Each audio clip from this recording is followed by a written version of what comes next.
kami menemukan beberapa kejanggalan terkait dengan pengadaan ini, terutama di dalam proses perencanaan.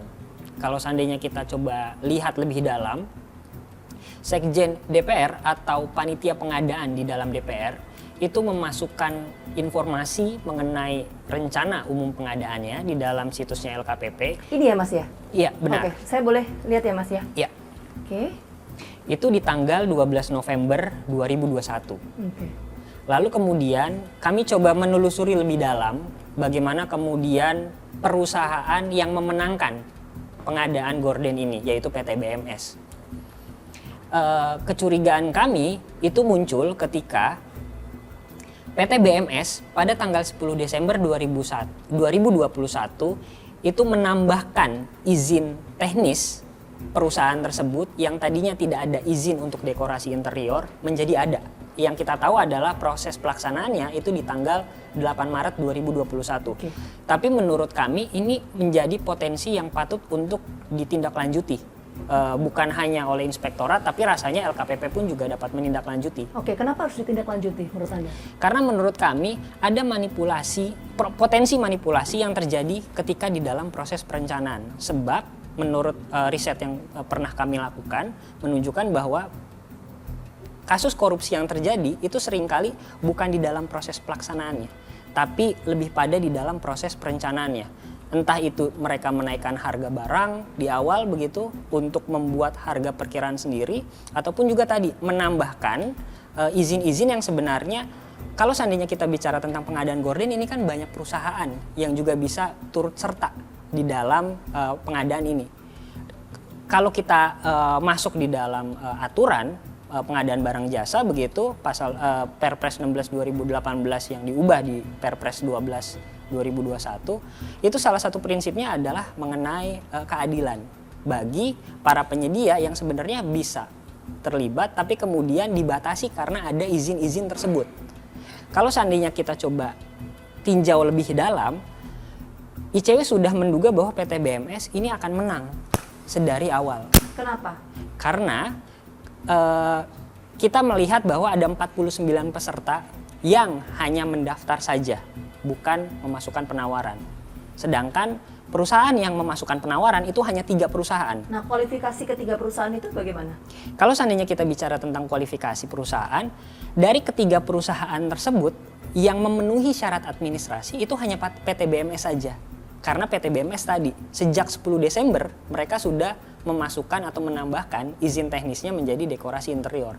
Sedangkan 2 perusahaan lainnya itu memang mereka tidak bergerak di dalam atau tidak memiliki izin di dalam proses dekorasi interior ini. Kami menduga bahwa rasanya ya, mungkin nanti perlu kita tindak lanjuti lagi. Ada informasi yang bocor duluan bahwa kemudian ada proyek pengadaan yang izinnya itu mengharuskan adalah izin dekorasi interior. Kalau seandainya kita lihat misalkan PT Bertiga Mitra Solusi, BMS PT itu ya? BMS, Oke. ini di dalam situsnya, di dalam AHU kita bisa menemukan. Dari sejumlah ini, kami mendata ada 2-3 perusahaan ketika kami coba melakukan penelusuran melalui sistem informasi kinerja penyedia, melalui LKPP, begitu. Karena di dalam sikap tersebut ada informasi kita bisa melihat izin usaha apa yang dimiliki oleh perusahaan tersebut. Gitu. Dari 49 perusahaan tersebut, kami melihat bukan hanya PT BMS begitu, tapi memang tadi masalahnya adalah perusahaan tersebut yang memiliki izin itu tidak memasukkan penawaran. Oke. Dan yang diuntungkan adalah lagi-lagi adalah hanya PT BMS saja. Kasus ini memang belum ada, kami belum menganalisis lebih dalam apakah ada unsur tindak pidana korupsinya atau tidak.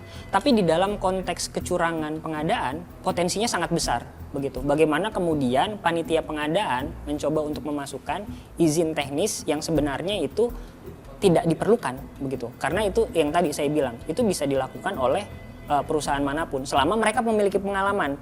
Persoalannya adalah kan PT BMS ini kalau kita lihat dari track recordnya, kami mengakses dokumen PT BMS akte perusahaannya, mereka berdiri sejak 2014.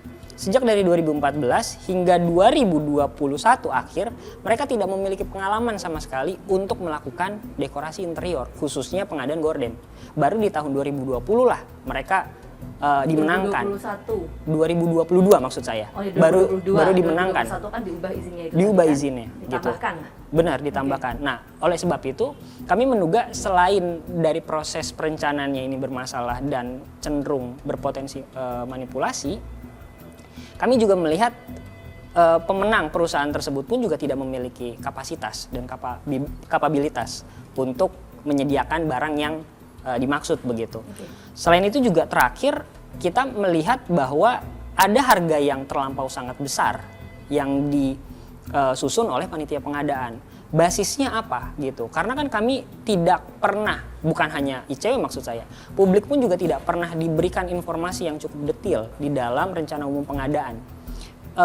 Panitia pengadaan di DPR itu tidak pernah menginformasikan secara rinci sebenarnya berapa banyak titik-titik pemasangan gorden di dalam rumah jabatan dan ada berapa banyak rumah yang perlu dibutuhkan untuk dipasang.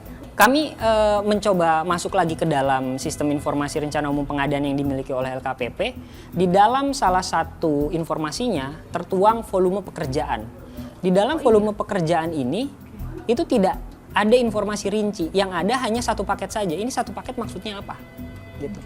Kan jadi volume pekerjaan ini maksudnya berapa rumah sih yang kemudian membutuhkan gorden ini gitu ya? Benar. Berapa rumah yang membutuhkan dan berapa titik? Kalau tidak salah kemarin Pak Johan Budi bilang ada 11 titik pemasangan di dalam rumah jabatan tersebut. Tapi di sini tidak ada informasinya begitu. Di sini ada sejumlah informasi mengenai rumah jabatan. Baik itu pemeliharaan hingga tadi yang saya sampaikan, pengadaan kelengkapan sarana ruang tamu rumah jabatan. Nah, yang kami soroti adalah yang terkait dengan pengadaan kelengkapan sarana ruang tamu begitu. Karena kalau seandainya Pak Johan kemarin bilang ada 11 titik, apakah ruang tamu tersebut menjadi salah satu titiknya yang juga dibeli untuk pengadaan gorden begitu. Dan ini kan yang tidak terjelaskan juga. Kalau seandainya kita coba masuk satu begitu ya, di dalam salah satu paket pengadaan di Kalibata begitu, rumah pengadaan kelengkapan sarana ruang tamu gitu ya? Rumah jabatan anggota DPR di Kalibata, karena kan fokusnya di Kalibata begitu ya. 2016 itu. Ini 2016, paketnya sekitar pagunya sekitar 4,4 miliar, HPS-nya sekitar 4 miliar. Keterangannya tidak ada sama sekali, Mbak. Ini keterangan yang kami maksud bahwa rinciannya ini juga perlu disampaikan begitu. Transparansi itu yang maksudnya disoroti oleh ICW. Benar, salah satu tadi kalau seandainya saya bilang bahwa prinsip pengadaan selain adil, yang lainnya juga adalah transparansi dan akutabilitas. Oke, tapi ICW punya nggak sih misalnya data yang menyebutkan apakah kemudian di tahun anggaran 2015-2016 yang datanya ada di LPSE terkait dengan pengadaan misalnya untuk keperluan rumah tangga di rumah dinas anggota DPR RI memang termasuk dari pengadaan gorden itu sendiri atau enggak? Kami tidak punya datanya. Itu yang menjadi persoalan selama ini. Mengapa dorongannya adalah kontrak pengadaan dibuka? Itu sebenarnya agar publik dapat mengetahui kalau beli gorden DPR itu harganya berapa sih, kan karena selama ini yang kita pahami dan ketahui adalah hitungan kasarnya saja. Kalau seandainya kemarin bilang Pak Indra Iskandar bilang bahwa satu titik 90 jutaan begitu ya. Dan itu kan kita nggak pernah tahu spesifikasinya seperti apa, lalu kemudian bahannya bagaimana, dan itu yang sebenarnya perlu disampaikan. Penelusuran kami berlanjut.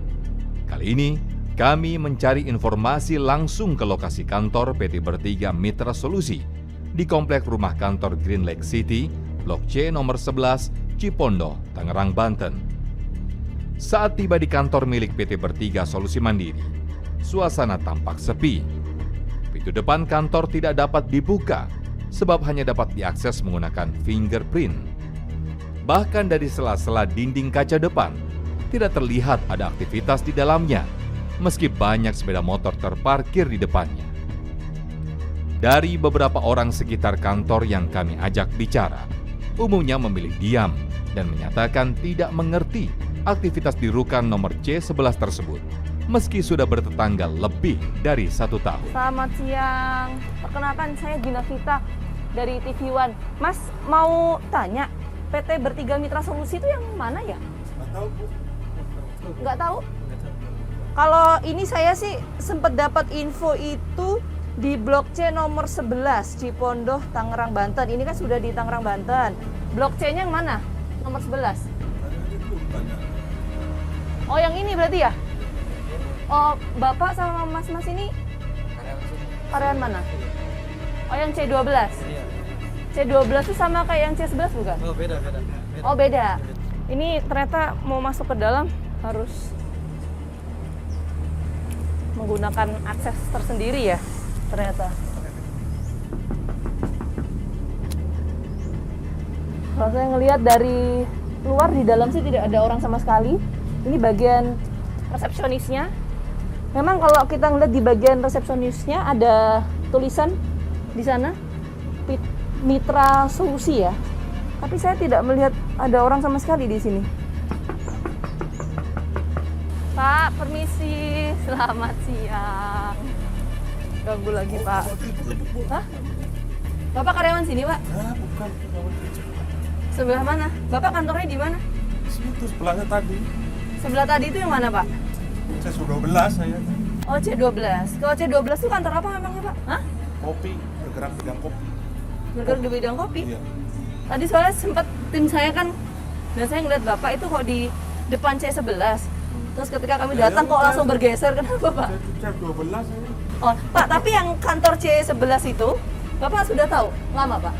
Bapak udah berapa lama kerja di kantor sebelahnya yang di C12 tadi, Pak? Ada sih 2 tahun. 2 tahun ada. Nah, sama 2 tahun itu kantor yang C11, yang Bertiga Mitra Solusi juga sudah ada, Pak? Ada, udah lama. Oh, sudah lama. Tapi karyawannya ada?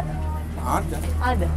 Banyak, Pak? Wah, Berapa orang, Pak? nggak tahu, maksud saya kira-kira. bukan karyawan situ. Kira-kira aktivitasnya tuh sama kayak tadi ini? Atau biasanya rame juga? Rame. Oke. Ya kan? Oke, Pak. Terima kasih banyak ya, Pak. Siapa, Pak, tadi namanya? Sarno. Pak Sarno. Oke, terima kasih banyak Pak Sarno ya. Pertemuan antara BURT dengan Sekjen DPR RI dan hasil audit menjadi ujung tombak penentu apakah kemudian proyek pengadaan gorden untuk rumah jabatan anggota DPR RI ini bisa dibatalkan atau tidak. Tentu menjadi harapan kita bersama bahwa segera ada titik terang dalam polemik yang terjadi terkait dengan pengadaan proyek gorden untuk rumah jabatan anggota DPR RI. Saksikan terus Fakta setiap hari Senin pukul 8 malam hanya di TV.